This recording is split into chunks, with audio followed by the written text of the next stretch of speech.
Welcome everybody to Off the Shelf. For the first time in quite a while, welcome back. We're glad to be able to get together and talk about some management topics. Let me announce what we're doing here. We've got Dr. Dan Chase from DHRM's Leadership and Organizational Development Group and Dr. Navina Forsythe here going to talk about one-on-ones. In fact, more than just a check-in, holding successful one-on-ones. Couple things to be aware of. We'll be sending out an evaluation afterward for you to say how you felt about the presentation. We'll also send a copy of the slides and a link to this recording and a link to our old off-the-shelf webinars. And with that as kind of our preface, let's turn it over to Dan and Navina. Take it away. Thanks, Rick. I'm going to assume, can someone give me I can't see, to be honest with you. The way I've configured my computer, I'm trying something new. Can someone just give me a verbal confirmation that you can hear me? I can hear you. Awesome. Okay. You guys, first of all, thanks to Rick for that introduction and taking care of some of that housekeeping thing. He's pinch hitting. And it was about 12 minutes ago that we found out that maybe it would be best if Rick stepped in and did that. So we really appreciate him taking the time to do that. And we're excited to have you back again for this Off the Shelf series. I will tell you, of course, we were doing these about twice a month before, and we took a hiatus to focus on some other things and to see what the demand would be. So this is the first one that we've launched in a while, and we're going to do this once a month. Is going forward, and I will tell you, this is, I think, the record. This thing that Dr. Forsythe and I are presenting on, holding successful one-on-ones.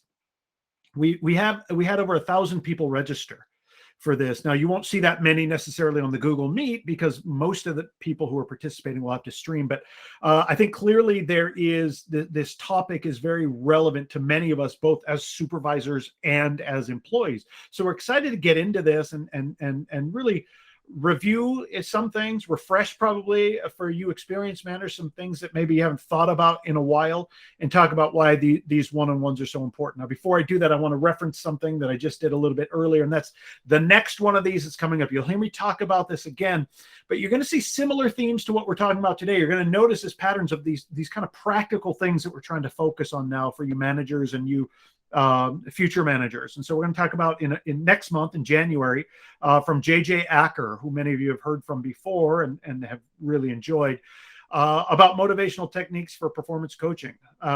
What are some specific things that you can do to help people set goals and add clarity to what they're doing? We'll talk about some of those kinds of themes here today, one-on-ones as they relate to coaching. But JJ is really going to give you some specific how-tos to make that coaching experience motivating and how you add clarity to people's goals. So look for that. We'll send out a link to that. Of course, it's here on the slides that the PDF of the slides that you get access to, but then of course we'll send it out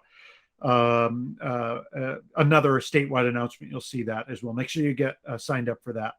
I'm looking forward to that. This is what we're going to talk about today. We're going to try and be very concrete about this, why these meetings are so important. And in fact, we're going to make the case here that your one-on-ones are the most important meeting that you have. And I would say even the most important for employees as well. And we're going to make the argument as to why. And then why are these different? You probably meet with your employees all the time, but it's not a formal one-on-one. We want to talk about the distinction there. And then maybe the last two might be the most important pieces here. How is it that you can do one-on-ones so that there's engagement, trust, and relationships being built? And then Dr. Navina Forsythe is going to come in and share with us. This is so timely, you guys, so timely. How do you have these conversations in your one-on-ones about employee well-being? This concept, of course, is not new. And yet it's been brought to the forefront with COVID and other variables in our environment today, that it's ubiquitous, right? This concept of managers needing to attend to employee well-being and employees needing to attend to their well-being. And we've got an expert here with us to talk to us about that. So I'm really excited about that. This is kind of weird, but what you see there is a picture of my family. And the reason I'm sharing this is I want you to know, as we talk about one-on-ones, I'm going to try and talk to you. I do a lot of coaching, right? One-on-one coaching. And I'm going to try and present some of these concepts to you as if I were talking to you one-on-one. I'm going to present questions to you that I want you to reflect on as if you and I were chatting one-on-one. And the first thing I want to acknowledge is that I am not great. I'm certainly not perfect. And I don't know that I'm great at one-on-ones doing these things that we're about to talk about. And I had an experience. I've tried to implement, believe it or not, one-on-ones with my kids. And you see my 3 kids there. The bottom left of my screen, the smaller son there, Eric. I was trying to, I had an opportunity to do a one-on-one with him. We were going to pick up my kids. My brother is a professor down in Provo, and so their cousins live down in Provo, and my oldest son was staying over there. Well, we had to go pick him up. It's about 30 minutes from us. And so I said, here's my opportunity for a one-on-one. This is good with my son, who's sometimes not the most easy to engage with, right? He's like the most aloof sometimes, my middle son. So we're driving down. We've got this 30 minutes. His name's Eric, and I'm going deep with him. I'm talking to him about theology and stuff. We get into like the purpose of life, and he has. I hope this doesn't offend anybody, but he's had enough religious instruction in his home. And I'm like, hey, bud, he's only 6 at the time, right? He's 7 now, but this is a couple months ago. He was 6. I said, hey, but what is the purpose of life? And he thinks about it, and he knows what Dad wants to hear, right? He said, to do what God wants us to do.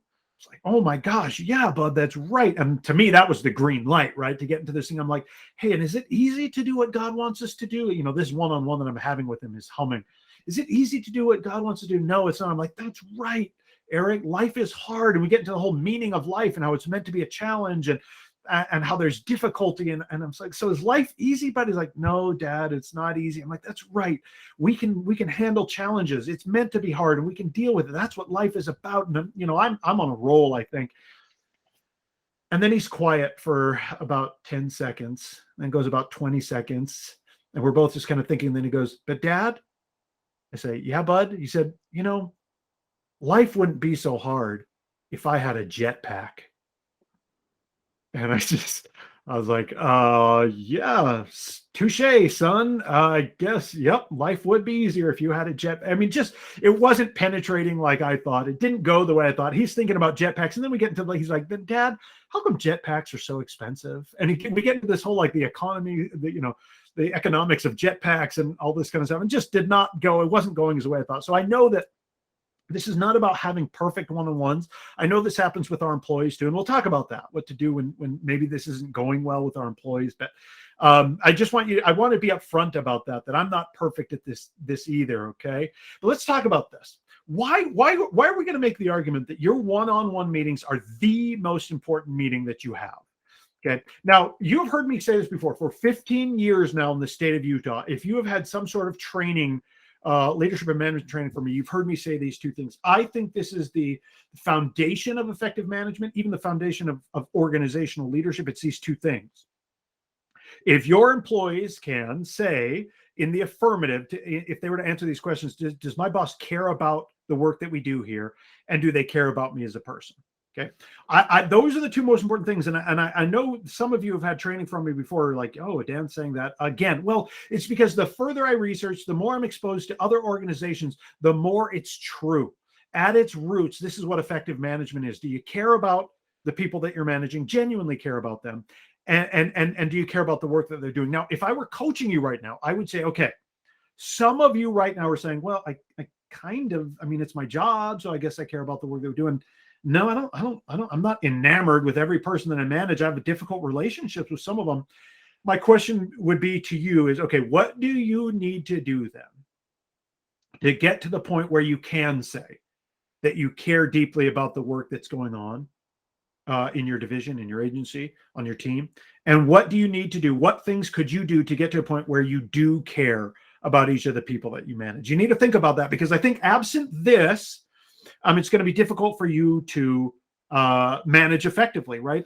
And one-on-ones, my argument here is that one-on-ones are your most distinct and clear opportunity to demonstrate that you care about this person, authentically, genuinely care about this person as a person, not as a means to an end, but also your best opportunity to demonstrate that you care deeply about the work that goes on there, right? And sometimes there are people there are people that would argue that these two things are at odds. They are not, right? Of course, effective leaders, organizational leaders have both of these attributes in these sentiments, right? That they care about the work that they do, they care about the people, and your one-on-ones will explain to you how this is your opportunity to make that abundantly clear. Now, interesting from Gallup. We'll share a lot of Gallup today. This is from 2016. Gallup found like employee engagement elements strongly related to perceptions of inclusion, very similar, but they introduce a third point here that I want you to pay attention to, right? So you see that first one, my supervisor or someone at work seems to care about me as a person, right? That's critical to people feeling included, feeling engaged. But the second one, at work, my opinions seem to count.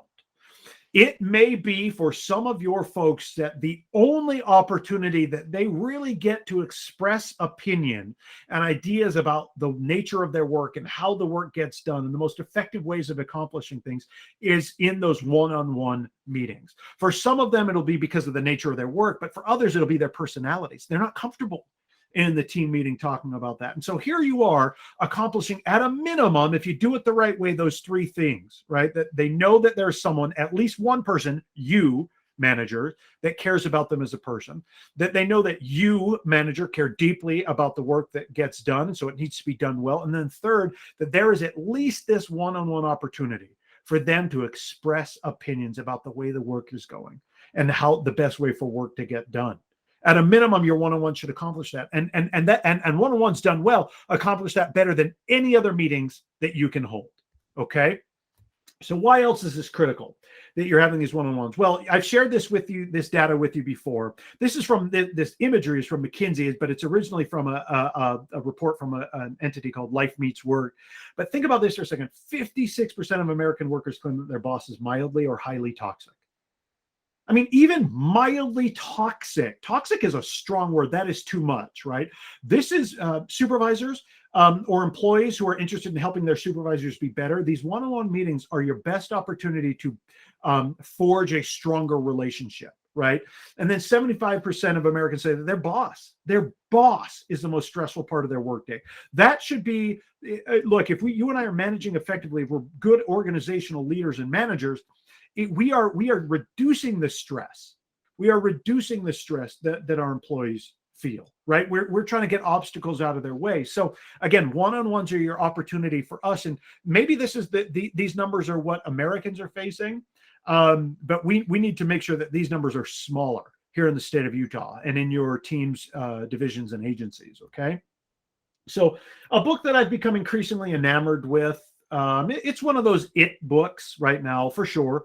But as I've done coaching with people high up in the state of Utah, frontline supervisors in the state of Utah, increasingly I've recommended this book to them. But Kim Scott, who wrote Radical Candor, many of you have seen that or have it on your bookshelf, wrote that one-on-ones are your must-do meetings. Why? Because this is your best opportunity, as we've been saying, to listen, really listen. And I bold that. That's my bolding there, because we're going to come back to that concept. Really listen to the people on your team to make sure you understand their perspective about what's working, what's not, right?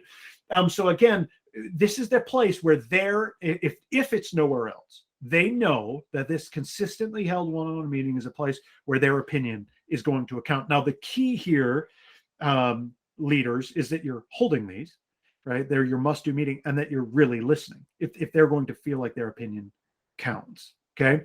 Now, another stat here that I've shared quite a bit, again, why this is your most important meeting, from Gallup, the single most profound, distinct, and clarifying finding ever is probably this one. So Gallup, 4 decades of polling is saying this is the most important piece of information we've ever shared. Think about that for a second. They say 70% of the variance in team engagement is determined solely by the manager. That's 3/4 of you on this webinar right now. Whether or not your teams and the individuals that comprise your teams are feeling engaged in their work, 70% of that comes from you. So 30% might be pay, might be working conditions, might be their teammates, but 70% of it is from you. And this, as Kim Scott, we just read, said, as we've stressed already in the first few minutes of this webinar, your one-on-one meetings are your best opportunity to forge a relationship with your staff, to help them see that the work is important, to hold them accountable, to help them accomplish their goals, and to help them understand that their opinions matter, and that there is someone at a minimum, at least one person, you supervisors, that's listening to them. Okay. So that's why one-on-ones are your most important meetings. Okay. I don't know that we can say that in stronger terms, but I hope you know that the experts out there, the people that study this, as well as the overwhelming data, says one-on-ones, the relationships with supervisors matter immensely, and one-on-ones are critical for how successful you are as a manager. Okay, so let's talk quickly now about how these differ from casual or ad hoc conversations. So of course you're always talking with your employees, or you should be, but one-on-ones are different. Let's talk about how these meetings are different. Okay, look at this from Margaret Moore, CEO of Well Coaches Corporation. She gives us a little hint here as to why this is different. Your goal, she says, is to show your commitment to helping your colleague develop and grow. So right there's a difference. I'm gonna stop your reading right there. Right there, she's saying this one-on-one is a growth opportunity, a development opportunity. Okay. Now she brings in the other side too, but also to step back and to remember the organizational mandate. That is, you're a manager, and by definition, your job is to get other people to perform their jobs at a level prescribed by the organization. That's the organizational mandate. Okay. And this is your opportunity to think about how you can best get that work done side by side with this person. So there's two things there. That one-on-ones are different. So if I just have some feedback for an employee about, I need them to redo a report. Okay. They're not filling the organizational mandate. This report or this data is not good. I walk by their office or their cubicle and I say, hey, can you rerun the numbers on this report? I don't think they're accurate. That's totally fine for that ad hoc or that casual conversation. The one-on-one, though, is as Margaret Moore says here, is different than that. It's more intentional. Okay. So there's three things that I want you to focus on in your one-on-ones. The first is your one-on-ones need to be about relationship building. There needs to be specific time appointed for you and this employee to talk, just to talk as people, and to say, yeah, hey, you mentioned that you went to that concert last month. How was that? Right? Hey, I know that your family went on vacation. How was that? I know that your daughter has been sick. Right? It's rapport building.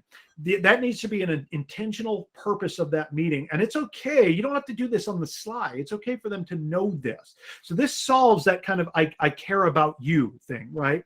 Now, Ron Friedman, who wrote The Best Place to Work, said, talks about the importance of friendships at work, and says that, look, the evidence is that friendships at work, it produces better, more productive employees.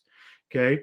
And workplace friendships are also good for organizations because people who have friends at work, they tend to not leave as much, which of course, and we're in the middle of the Great Resignation right now, this matters immensely. I don't have it on here, but Kousas and Posner, who wrote the Leadership Challenge, report that if you report that your supervisor is a friend at work, you're 2.5 times more likely to stay. Now that data might be a little dated now, but I think the concept remains. Okay. So the first thing I want you to do is plan on relationship building. Okay. The second is this organizational mandate that we talked about.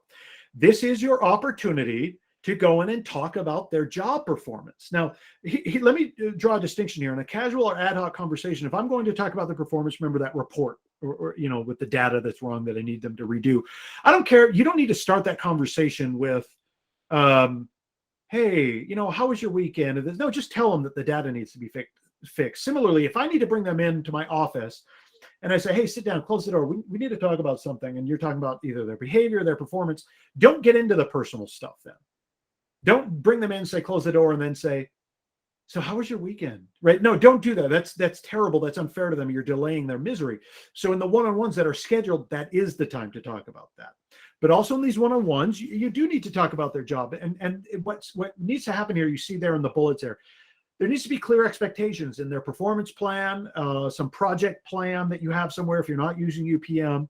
There needs to be consistent follow-up. It can't be you never really ask them about their work, and then out of the blue you say, oh, and tell me about all your assignments. And they're like, oh my gosh, we've never done this before. Okay. This is your opportunity to give them feedback, and it might be your opportunity to help to coach them on some specific skills.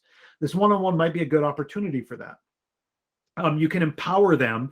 Empowerment and servant leadership kind of go together here. Your job, in a lot of ways, in this organizational mandate where you're telling them that I care about the work that we do, so I'm going to hold you accountable, is I'm going to try and remove roadblocks from you. Tell me what you need to be successful. I'm going to try and get those out of the way, right? And then, of course, showing appreciation for the work that they're doing and the good work that they're doing, okay? So these are two of the things that you need to accomplish in your one-on-ones, and why one-on-ones differ from just casual or random conversations that come up. The third is growth and development. We've talked a little bit about that with Margaret Moore already, but growth and development says that I care about you and I care about the work that we do here. So what do we mean by growth and development? Well, the first thing I want to say, look at that third bullet point. Growth and development, growth doesn't necessarily mean promotion. But in your one-on-ones, the way they differ from ad hoc or casual conversations is they have the first two things, the relationship building, as well as organizational mandate. But also you're going to talk about the employee. Are you happy at work here? What do we need to do? Where do you want to be in the future? What tasks would you like to take on? If you could design your perfect job realistically, right, within the roles that we have for you, what other tasks would you like to be doing? Okay. What other projects would you like to take on? What other training would you like to receive? What do you need from me? What does that future look like? And if you could carve out your perfect role in your job, your one-on-ones is your opportunity to talk about that. And look, it could be just a follow-up. I don't know that every one-on-one you're going to have deep conversations about the employee's growth and development, but you'll have follow-up conversations. You might say, okay, now how are we doing? Are you still feeling okay about this new project you took on? Is this new responsibility I've given you, is that still good? You want it to become, will sound funny to my team because we talk about it so much, but you want it to become more assertive. How do you feel you're doing with that? Right? This becomes more of a coaching conversation. And that's different from these ad hoc conversations as well. Okay. So those three things need to be there. Now, also just some side things here. On how your one-on-ones differ from casual or ad hoc conversations. First of all, the purpose. These meetings have a purpose. You see them there on the right side. But also your attitude. You need to go in and be enthusiastic about the one-on-ones and give them the respect that they're due. Otherwise, your employees won't either, right? They need to be scheduled and on the calendar, and they need to be regular and consistent. I need to get better at this. I have one-on-ones with my staff all the time, but I think it's good if they're like, I know, once a month. Okay. The other thing the other ways they differ is that they're positive. Even when you're giving constructive feedback, it's not just, hey, can you fix the data on this report? But there is this growth and this relationship building element, and there's this appreciation being expressed. So if you've got like an employee whose performance is just not good, I would have a separate conversation for that. If you're going to have to put them on like a performance improvement plan or something, or there's some sort of conflict with their behavior or something like that, you may want to broach that in a one-on-one, but then save it for another meeting. The one-on-one should be positive, right? So again, you've got this organizational mandate that's goal and task oriented, but it's also, again, future oriented. There could be, if you're worried that your people aren't going to talk in a one-on-one, they're not going to have this growth conversation. You say, hey, how's it going? They just say, good.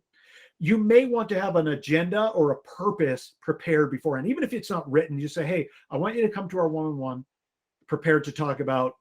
And then you have the expectation that they will come having prepared thinking about those things and prepared to talk about it. And yet you need to be prepared for the conversation to go where it needs to go organically. And so you can have like, I want you to come prepared to talk about these things, employee, but I'm also going to be open as I listen to you.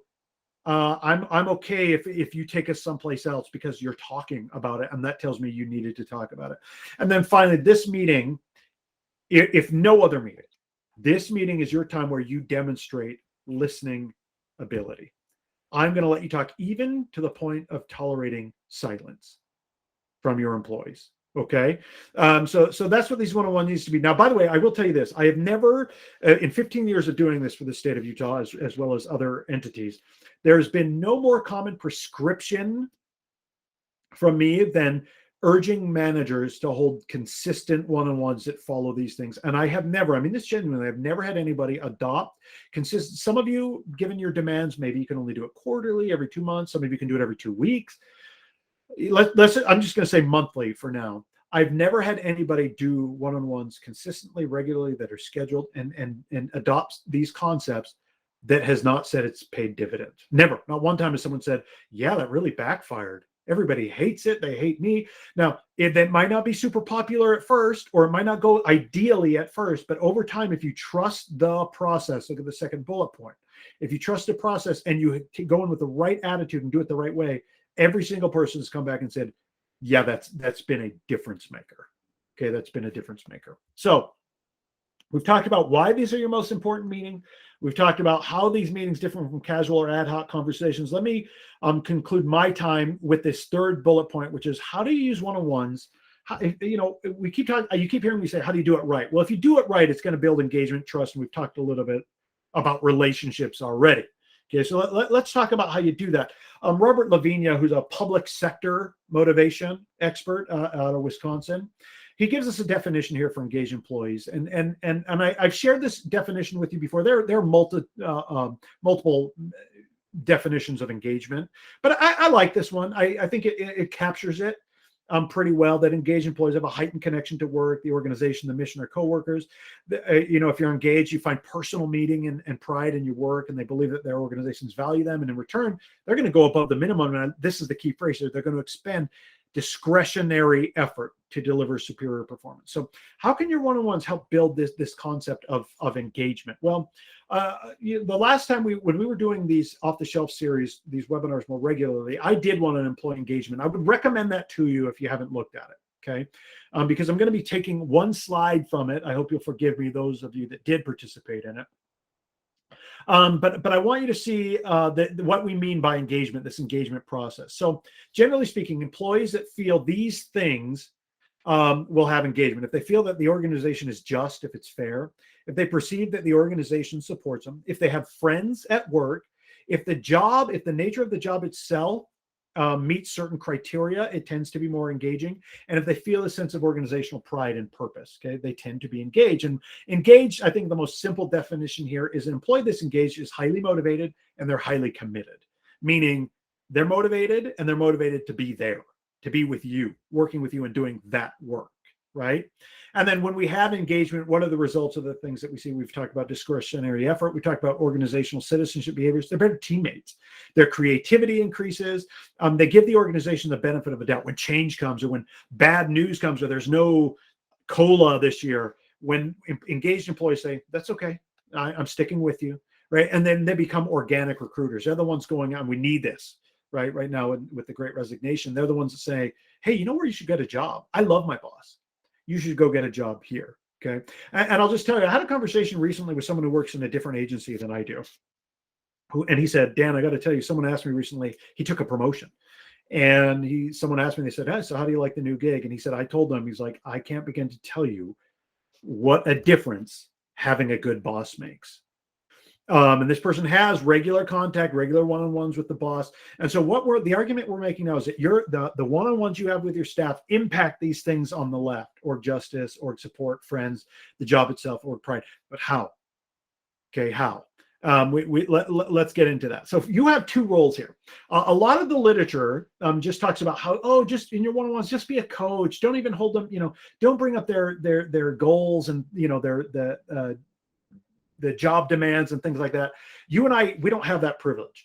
You are tasked right now with being a boss, okay, with being a manager. So one of the things you do is give clarity of expectations. You have this demand for you. You provide them with the necessary resources. This is your time for them to tell you, I don't have the things I need, either the knowledge, the skills, ability, or the resources, the technology I need to do my job well.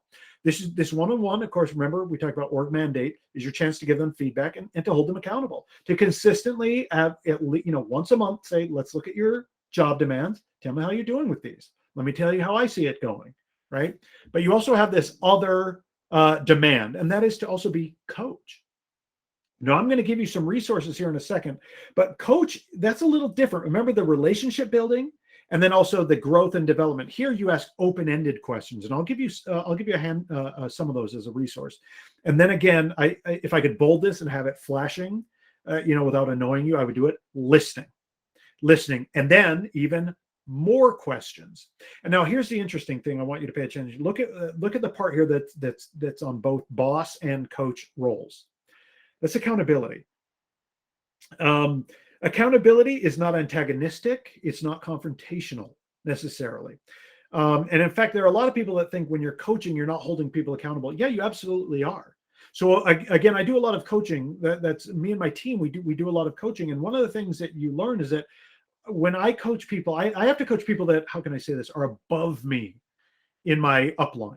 And I coach people that are above me in the state of Utah in the scheme of things. And one of the first things I do as a coach is, and you don't have to do this necessarily when you're a supervisor, but one of the first things I say to them is, I need your permission, and you'll have to forgive the language, but I need your permission for me to call you on your crap. Okay. Now that's the language you use. And again, some of you will be bothered by that. But what I mean by that is when they're not fulfilling the things that they committed to do as a coachee, even though they're higher than me on my upline, right in the org chart, if I'm not allowed to do that, to say, look, you committed, you said you wanted to grow and develop and become better at this, you're not doing it. What's standing in your way? That's holding someone accountable. Okay, that's holding someone accountable. So by the way, so in order to get all those other things, in fact, let me just go back really quickly. Think about this with this perceived organizational support and the three things that we talked about earlier: relationship building, organizational mandate, growth, and development. First of all, the friends, that's you, relationship building, that gets taken care of in a one-on-one. The perceived organizational support, you're going to articulate support for them in that one-on-one, saying, what do you need from me for you to be happy in your job? Okay. Organizational justice, that's where accountability comes in. That they know that you're having one-on-ones with everybody and that you're a boss that holds everybody accountable. Okay. The organizational pride and purpose, this is where you communicate to them in the one-on-ones and elsewhere that you care deeply about the work that they do. They'll take pride in what you're doing when you take pride and see the purpose to what your team, division, and agency are doing. And then the job characteristics, this is why this matters in one-on-one. When you talk to them and help them design their perfect role within reason, within that job, you are helping to shape the characteristics of the job. You're allowing them to help shape the characteristics of the tasks and the nature of the job, to the point where what they're slowly doing is chipping away at this job, chipping away the rough edges and creating this job that is really ideal for them and kind of naturally engaging. Now, as you do this boss and coach roles, those things are happening. Okay, those things are happening. As you do those three things that we talked about before, those things are happening. So some of you right now will say, Dan, if I go, hey guys, how's work going? In one-on-ones, I'll just go, good. And you're already going to say, what do you need for me to be successful in your job? I'm going to say, I don't know. So here is a list of questions. Now, remember, we send you these slides and we send you the recording of this. And so I put this on here as kind of a resource to you. But these are, and guys, literally, you could Google like questions for one-on-ones and you get a list that's very different from this and a much longer list. This was literally me saying, hey, what are some good questions that I've asked before or bosses have asked me? So I'm not going to read these one by one, but these are actual questions that either through coaching I've had managers ask, or I've asked myself, or I've seen bosses ask of me. Right. And remember, if you're setting up one-on-ones now, maybe you haven't been doing it regularly and consistently and you want to, it's totally appropriate for you beforehand to say, okay, I give your staff two of these questions to say, I want you to come to our next one-on-one prepared to answer the question of what part of your job gives you the most satisfaction and what projects or tasks have been the most rewarding for you. I expect you to come and I want to talk about that. There's nothing inappropriate for you to give that as an assignment, so to speak, beforehand. So these questions here are the kinds of questions that you can ask at the beginning of a one-on-one, during a one-on-one, but these are big questions, right? What can I do in my role to help you find the most engagement in your work? What would you change about our team culture? What's the best part of the team culture? These are big questions, but what you're doing is you're giving purpose to these one-on-ones, saying, this is the time where I want us to talk about this, okay? Now, I'm going to give you another resource here. Stay with me. These next questions, okay, these next questions are what I call universal questions. So I keep telling you the importance of you coaching and you listening. So if you're going to ask these questions here and your employee starts talking about them, these are the kind of questions that get them to talk more and for you to dig a little deeper and to build that trust and build those relationships. Okay. So these are generic questions that can be kind of follow-up questions that can be answered regardless of how they answer these questions here. Right. And so if they say, well, I'd really like to become more assertive in my work, right? You look at just question number one. Right? Okay, well, that's the outcome you're going for. What is it about being assertive that is so appealing to you as a growth opportunity? What is it about that outcome? Why are you after that? Okay. Or look at the second to last question. Again, I'm just kind of picking randomly here. Okay, you want to become more assertive. What are you going to do to become more assertive? Okay, what are you going to actually do specifically, and when will you do it? I mean, these are coaching conversations. And the most important question, I failed to put it on here, but you see this white space here below the I'm listening. I don't know what animal that is, but anyway, the most important question, if you're trying to use these one-on-ones to build engagement, trust, and relationships, is this. You ready for it? And you may even want to write this down. It's 3 words. And what else? And what else? So if you get to the point where your employee is willing, trust you enough, where you're having deeper conversations about their work in this one-on-one, and they talk to you about some things they're not liking about their job, you always follow with a and what else? And then just be quiet and listen. Okay.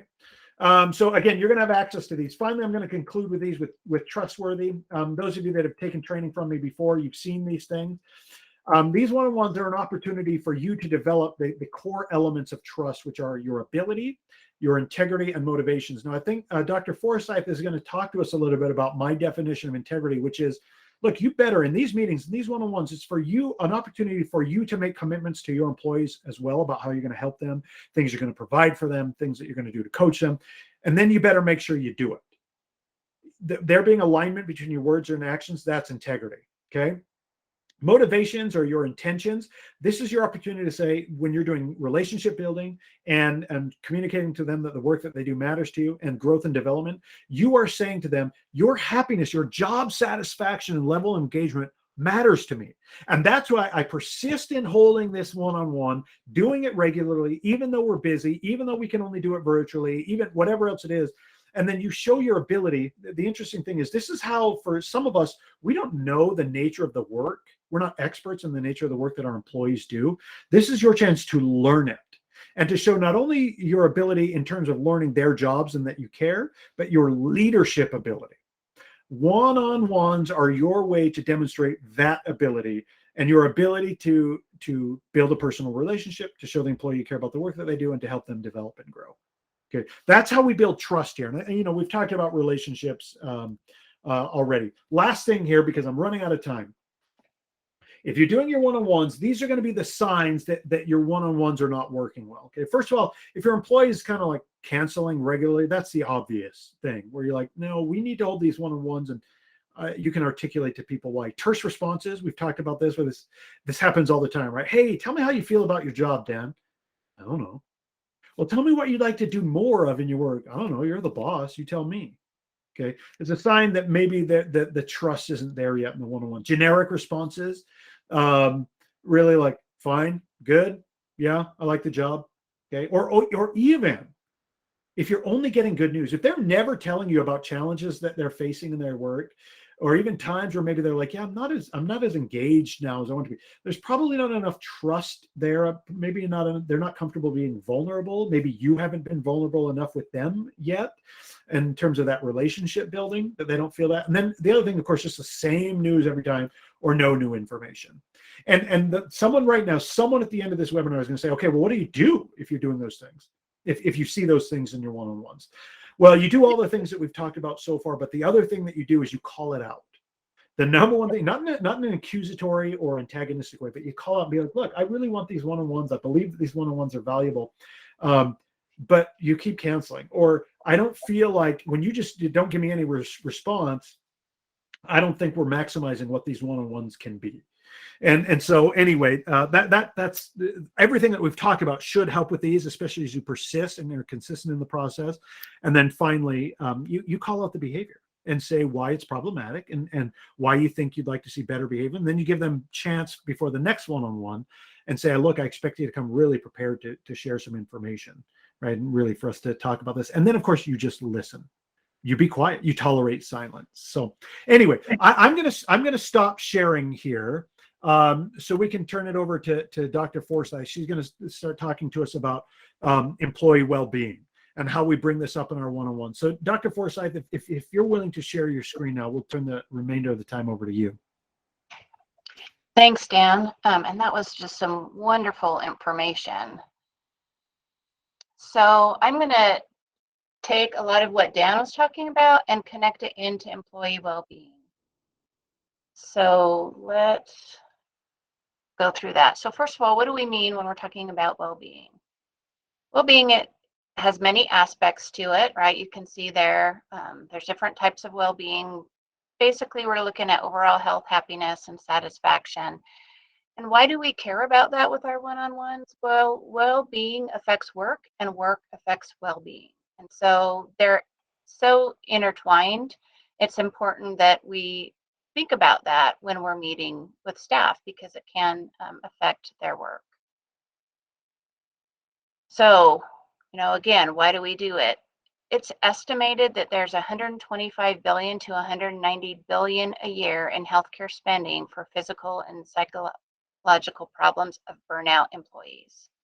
So huge costs. Organizational effects, individual, family, and societal costs. Job pressure is regularly one of the top causes of stress by the American Psychological Association stress surveys they do every year, and primary factors are coworker tension, bosses, and work overload. And in a recent survey just this year, 50% of full-time U.S. workers state they've left a previous role due to mental health reasons related to work. So this isn't something to ignore.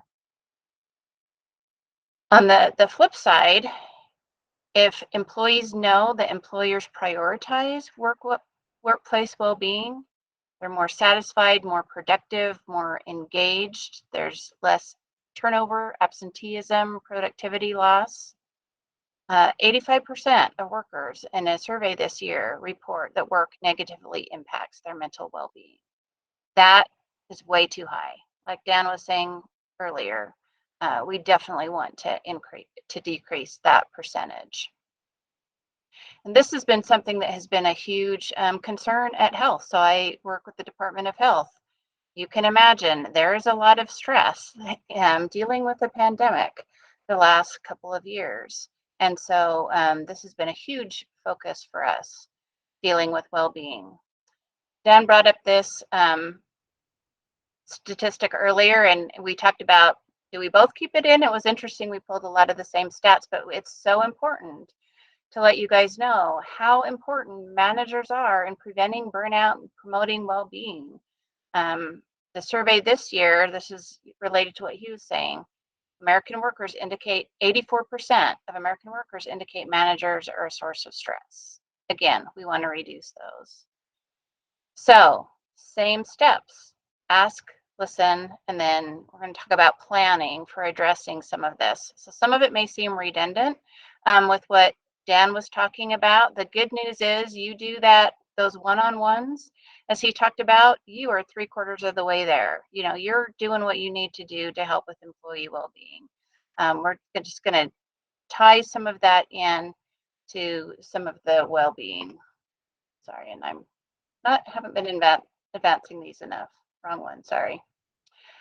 All right, so how do we address this? As mentioned earlier, if you just say, how are you doing? They're going to say, okay. So you need to dig deeper a little bit. How's your workload? Are you feeling okay about it? Are you feeling overloaded?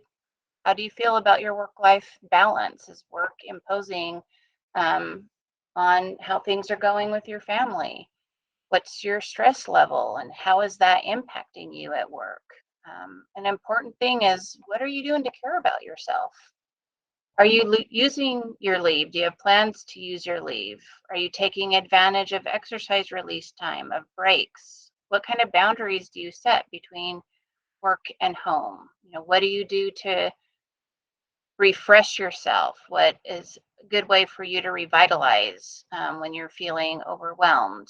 Can you step away if you're reaching a point you're feeling overwhelmed? Looking at the positive, what parts of your job do you enjoy and find energizing? What parts of your job provide meaning for you?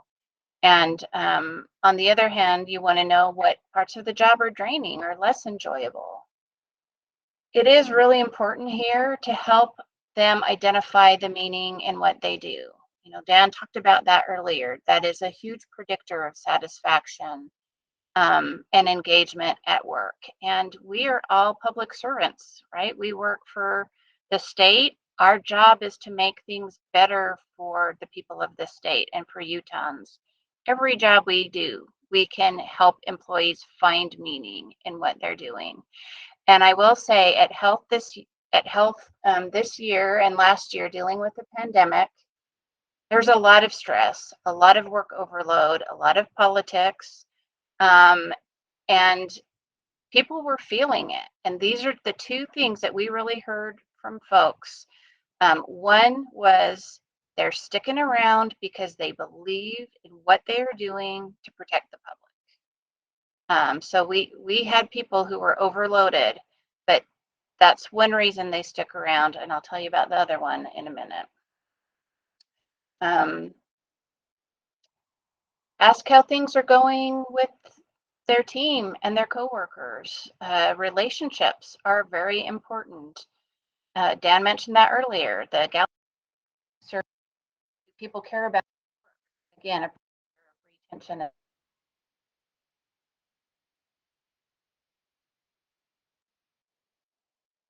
Action on for prioritizing well-being in your unit, with them, in the organization, and what support they need from you that you can provide.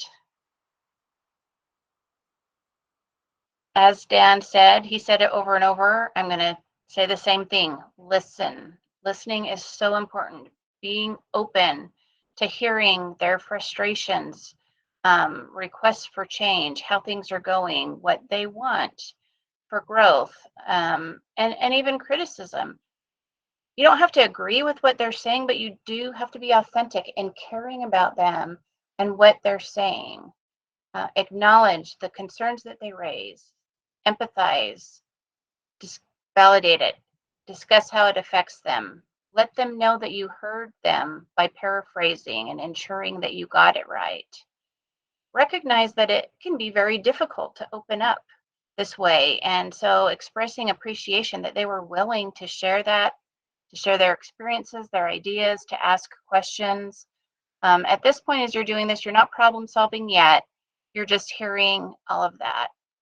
And accept things. It can be easy sometimes to get defensive. That's not going to help the relationship, right? So when you work with an employee, you want them to accept feedback from you of opportunities for improvement. As they're giving you feedback, look at it the same way. You need to accept feedback as opportunities for you to really self-reflect and see where maybe you need to improve as well, right? We all have strengths. We all have opportunities for improvement. If you're asking these questions, you really need to be open to hearing them and working with the employee on how to address some of this. So the next step is planning, and there's planning in some different areas. And you want to have a plan to address what they bring up as issues or stressors that you can target. You might not be able to target everything. For some of it, it's listening and sympathizing and letting them vent, but there are a number of things that you can target. Depending on the extent, you may want a written plan. We have UPM and the performance management, and you have a lot of things in there with what their expectations are. There is a section in UPM on what they need, what support they need to be successful. And you can talk about and put in that plan things, support that they need, and that holds you accountable to what you're telling them you're going to do to help them. So there are a number of things depending on their stressors. Maybe they need help with time management, stress management. Maybe it's looking at their workloads. Are there things that you can do with that? Is there greater flexibility if they need that? Sometimes it's addressing interpersonal conflicts if stress is coming from issues with colleagues. Maybe they need help with some of the tasks because they're not sure how to address them. Look at what's causing the stress and come up with a plan with them on how those can be addressed. Enhance opportunities for job satisfaction. So allowing time for them and empowering them to be creative and innovative, and opportunities for professional growth. Dan talked about that earlier. A lot of times people, they can feel stagnant in a job, but if they have opportunities for professional growth, enlarging their job, if there's other things they want to take on, allowing them to control the things they should be able to control, not micromanaging, really recognizing their accomplishments, and again, reinforcing the meaning in what they do and reminding of them of that. So this takes a positive psychology approach by focusing on the positive. You don't want the whole one-on-one to be venting about the negative aspects. You also want to shift and look and tie them into the positive aspects of their job and remind them of the positive pieces of that. Looking at other ways to support a positive culture and social relationships. So this gets back to what I was saying with staff here. During the last year or two, the second thing we heard about why people stuck around is that they felt such a tie to their colleagues and coworkers and wanted to support them. And they were not going to leave during this tough time because they weren't going to abandon their coworkers. So they stuck around for meaning and for relationships. And that was just key. So any team building that you can do, ensuring that you are facilitating just a friendly, healthy, safe, and happy environment, and providing those opportunities for that interpersonal growth, and participation in wellness council activities and things like that. Make sure they're aware of resources that are available to them. So we have an employee assistance program through Bloomquist Hale. A lot of departments have wellness councils. The governor just announced administrative leave for mental health needs, and human resources. If you're not sure how to address an issue, refer or consult with human resources. Our human resource folks are exceptional. They've seen and heard everything. We work very closely with them. And even if you're not sure if you should consult with them, if you're not sure, consult with them. They can be very, very helpful. Things you do not want to do. You don't want to put yourself in a therapist or counselor role. So there has to be kind of some boundaries in how you do this. Don't ask overly prying questions, especially about their personal life. They'll volunteer what they want to share. If they overshare to the point you feel uncomfortable, refer them to human resources, consult with human resources. Don't tell them what they should do for their mental health. You can talk about addressing work stressors and some of those things we talked about earlier, but again, don't cross that boundary into being a therapist. Don't turn it around and make it about you. They bring up overload. Oh, you want to talk overload? Let me tell you about my job, right? No, we don't want to do that.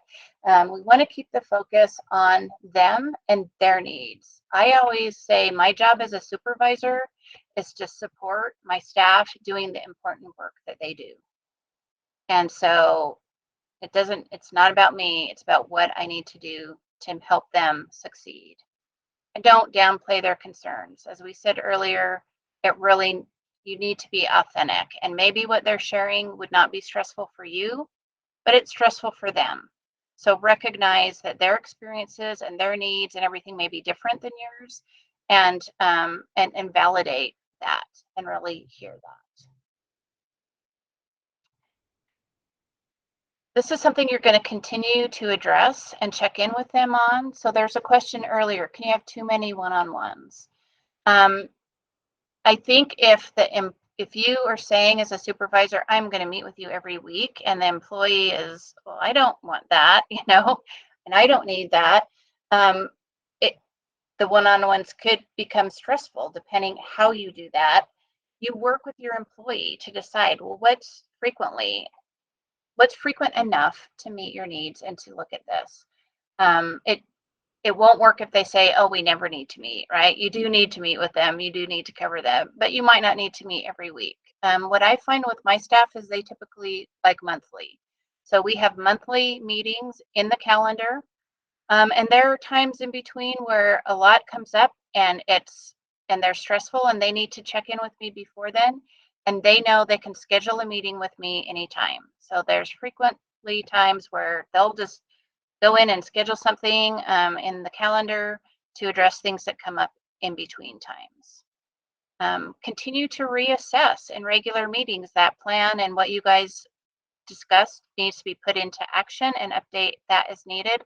And celebrate successes. When you work together to address a stress and it's no longer a stressor, when they start enjoying their job, if they haven't been enjoying it, then celebrate that, right? Celebrate that. A question came up, do you want to do it all in one day? I think that just kind of depends on, you have to look at what works with your schedule and how much that will exhaust you as a supervisor. You may want to space them out to make sure that you can be there and authentic and present with them in those one-on-ones. That's really important. Finally, just some resources. You'll get this when they send out the slides. There's resources for health and wellness out on the DHRM Employee Gateway. There's some mental health resources right here and some worksite wellness resources that you can address if you want to do some team.